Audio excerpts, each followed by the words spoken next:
जय हिंद जय भारत सभी साथियों के लिए। तो आज हम बात करने वाले हैं आपके मेडिकल को लेकर कि मेडिकल में किन किन चीज़ों में आपको सबसे ज़्यादा बाहर किया जा रहा है और कहाँ पर सबसे ज़्यादा लड़कों को बाहर कर रहे हैं। जो मुझे जानकारी मिली है मैं अपनी जानकारी के अनुसार आपको बताने का प्रयास करूंगा, और जो भी नई भर्ती है, नई भर्ती से रिलेटेड क्या जानकारी वो भी हम आपको बताने वाले हैं। और जिन भी साथियों को हमारा री मेडिकल मिल गया है तो उनका री मेडिकल कब तक हो सकता है, तो उसमें अपन क्या करें विचार आपको बताने वाला हूँ। तो आइए वीडियो को शुरू करते हैं। तो जैसे कि आप सभी को पता है कि यूपी पुलिस 8,244 का मेडिकल आप सभी को पता है कि 22 अप्रैल से क्या हो गए थे, इनके मेडिकल स्टार्ट हो गए थे। और मेडिकल में जो भी हमारी सबसे पहले मेडिकल था लड़कियों का था, तो लड़कियों का मेडिकल था तो उनका क्या हुआ, हाल के हाल ही क्या करा दिया गया, री मेडिकल। जैसे कि अभी लड़कियों को खत्म हो गए थे मेडिकल, तो जैसे ही खत्म हुए उनके अगले दिन ही क्या कर दी, जितनी भी लड़कियां फेल हुई थी तो उनका री मेडिकल करा दिया गया। ठीक है, अब बात कर लेते लड़कों की। तो सबसे पहले बात करते हैं कि मेडिकल में कितने फेल हो रहा है। तो देखो आप सब देखो मेडिकल का मतलब ये है कि ये समझ के चल लो कि मेडिकल में कम से कम 5% बच्चे फेल हो रहे हैं। जो मुझे जानकारी मिली मैं उसके अनुसार बता रहा हूँ। जो भी उपस्थित हो रहे हैं 200 300 400 बच्चे हैं, उनसे 5% बच्चे आप क्या हो जा रहे हैं, फेल हो जा रहे हैं। ठीक है, अब आपको भी इतने ज्यादा फेल हो जा रहे हैं, हाँ बिल्कुल हो रहे हैं। अब देखो बात कर लिए सबसे ज्यादा किस में फेल हो, तो सबसे ज्यादा आपको जैसे कि मैं उन्नाव की बात बता दूंगा आपको। जो उन्नाव जिला है तो उसमें सबसे ज्यादा हो रहा है आपके फ्लैट, जो आपका फ्लैट पैर है ना, तो फ्लैट पैर में सबसे ज्यादा लड़कों को बाहर किया जा रहा है। कहां पर, उन्नाव में। उन्नाव में फ्लैट पैर वालों को क्या दिया जा रहा है, सबसे ज्यादा री मेडिकल दिया जा रहा है उन्नाव में। अगर कोई भी आपको ऐसा लगता है तो आपका भी कोई भी जान परिचित का हो साथी हो तो आप बिल्कुल उससे पूछ सकते हैं। तो उन्नाव में सबसे ज्यादा आपको फ्लैट पैर में क्या किया जा रहा है, आपको री मेडिकल दिया जा रहा है। दूसरा आपका हाइट। अब भैया आप सब कहोगे हाइट का मैंने यहाँ दे रखा है कि हाइट में कितने बच्चे फेल हुए हैं। तो आप सभी को पता है हाइट में भी क्या कर रहे हैं, लड़कों को फेल कर रहे हैं। जैसे हाइट में जाना नहीं तो 3-4 लड़के आराम से नॉर्मली क्या हो जा रहे हैं, हाइट में भी फेल हो जा रहे हैं।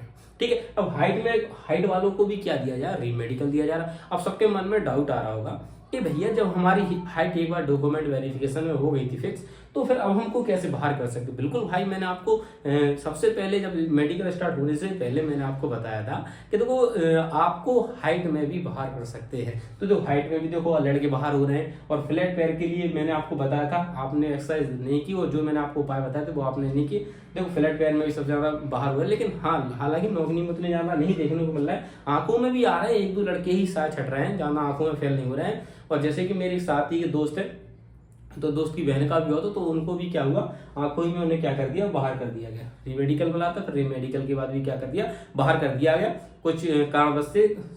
ठीक है, तो उनकी आंख में प्रॉब्लम बताई गई तो जिसकी वजह से उन्हें बाहर कर दिया। अब इसके अनुसार अगर आप एक टीम गठित होती है तो आप वहां भी जाके अपनी अपील कर सकते हैं, लेकिन आपको उससे पहले आपको पूरी अपनी रिपोर्ट लगानी पड़ेगी कि डॉक्टर से दिखवा के कि हाँ मेरी आंखें 6/6 है, फिर भी मुझे बाहर किया गया। जैसे कोई रहते हैं जिन्हें लगता है कि नहीं मेरी आंखें ठीक है लेकिन मुझे बाहर किया गया है किसी कारणवश, जो भी आपको लगता हो कि आपको लगता है कि मुझे आंखें ठीक है मुझे बाहर किया गया, तो आप कोर्ट जा सकते हैं, या आप जो उसकी टीम गठित होती है तो आप उसमें जब जाके अपील कर सकते हैं। और आपको लेकिन उसके लिए पहले मेडिकल फिट की रिपोर्ट रखवानी पड़ेगी डॉक्टर से कि मेरी आंखें 6/6 है, फिट हूं मैं, तब जाके होगा। ऐसा नहीं कि आप कहोगे तो हो जाएगा, उसके लिए आपको दिखाना पड़ेगा मेरी आंखें फिट है लेकिन मुझे अनफिट किया गया। ठीक है, तो ये आंखों में भी आपको बाहर कर दिया जाएगा। सब में ज्यादा मुझे जो देखने को मिला है वो नाम मिला फ्लैट पैर को, फिर हाइट को, फिर आंखों को। इन 3-4 चीजों में आपको मुझे जरूर जाना मिलना है। और बात कर लेते नई भर्ती की। तो नई भर्ती कब तक आ सकती है, तो नई भर्ती का देखो ऐसा है कि मई का उन्होंने बताया कि मई के फर्स्ट वीक का बता रहे हैं।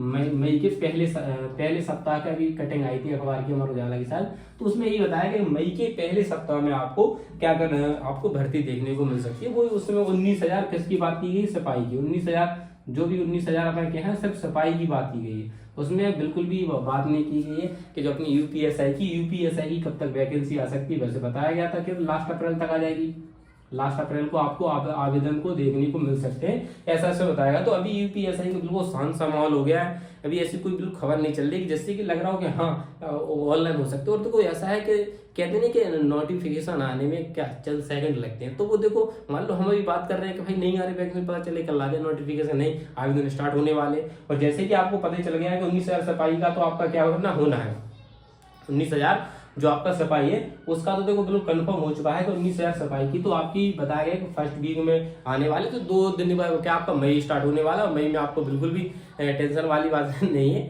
तो बिल्कुल देख लेते हैं, मई भी आने वाला, 2 दिन में मई आ जाएगा, उसके बाद देख लेते हैं कि हाँ भर्ती सिपाही की भर्ती का, हाँ अगर सिपाही की भर्ती की आ गई तो जाहिर सी बात है कि आपकी यूपीएसआई की भी आएगी। और तैयारी के लिए मैं एक वीडियो आपको लेकर आने वाला हूँ, जिस तरीके से मैं तैयारी कर रहा हूँ यूपीएसआई। अगर आपको वो स्ट्रेटजी अच्छी लगती है पढ़ने की कि हाँ भैया जो आप बता रहे हैं बिल्कुल वो सही है, ये भी अच्छी स्ट्रेटजी है पढ़ने के लिए, तो आप बिल्कुल जरूर से फॉलो कर सकते हैं। कल या परसों में उसको भी एक वीडियो बनाने वाला हूँ, तो अगर आपको अच्छे लगे तो उसको फॉलो करें, नहीं लगे तो कोई बात नहीं। और बाकी जो भी इससे अपडेट मिलता है मेडिकल से, कल क्योंकि अभी थोड़ा व्यस्त था, भाई की शादी थी, इस वजह से आपके लिए वीडियो देखने को नहीं मिल पाई और ना आपके पास वीडियो कोई मेरी पहुंच पा रही थी। तो अब मैं फ्री हो गया हूँ शादी से भी, हर चीज से, तो अब आपके लिए वीडियो कंटिन्यू मिलेगी और जो भी जानकारी आपको मिलेगी बिल्कुल प्योर मिलेगी। मिलता हूँ नेक्स्ट में, तब तक के लिए जय हिंद, जवाहर, इंकलाब जिंदाबाद।